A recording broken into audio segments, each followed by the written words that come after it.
Mal yang biasanya menjual belikan barang-barang baru dan berkualitas di kawasan Depok, sebuah mal justru menjual belikan barang-barang bekas dan rongsokan. Mal rongsokan yang khusus menjual belikan barang-barang bekas ini berlokasi di Jalan Raya Tanah Baru, akses UI Depok. Di mal rongsokan ini beraneka ragam barang second yang sudah tak terpakai dijual belikan oleh pengelola mal rongsokan. Barang-barang yang biasanya dijual belikan di mal ini mayoritas adalah barang-barang elektronik. Namun ada juga beberapa barang lainnya seperti peralatan rumah tangga dan lain sebagainya. Barang-barang ini didapat oleh pengelola mal dari sejumlah pihak, dari mulai perorangan hingga ke kantor pemerintahan dan swasta. Untuk barang-barang elektronik, biasanya pengelola mal melakukan perbaikan terlebih dahulu sebelum menjual ke para konsumennya. Namun ada juga sebagian barang-barang rongsokan yang dijual oleh pengelola mal secara langsung ke konsumen tanpa melalui tahapan perbaikan. Bagi sebagian orang, mal rongsokan ini dianggap sebagai pasar murah meriah untuk mendapatkan barang bekas tapi masih bisa dipakai. Kira-kira barang second yang masih bisa dipakai, contohnya kayak kaca muda.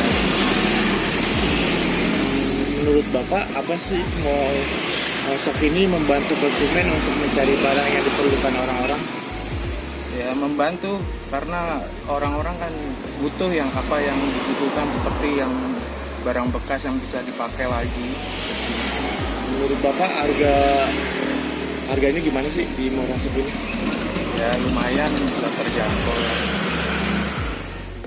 Kehadiran mal rongsokan ini telah berlangsung sejak 9 tahun lalu, diawali dari penjualan rongsokan biasa oleh pemiliknya.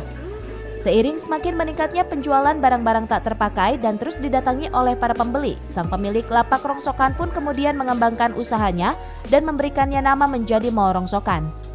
Kalau membeli barang bekas sudah lama, sekitar 20 tahun.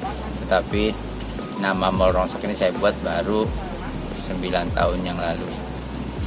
Dapat dari mana barang-barang ini, Pak? Macam-macam, dari restoran, dari instansi pemerintahan, dari sekolah, dari rumah sakit, dari pabrik-pabrik, kemudian dari kantor-kantor. Dari hasil penjualan barang rongsokan ini, pengelola mampu meraup keuntungan hingga 100 juta rupiah per bulannya.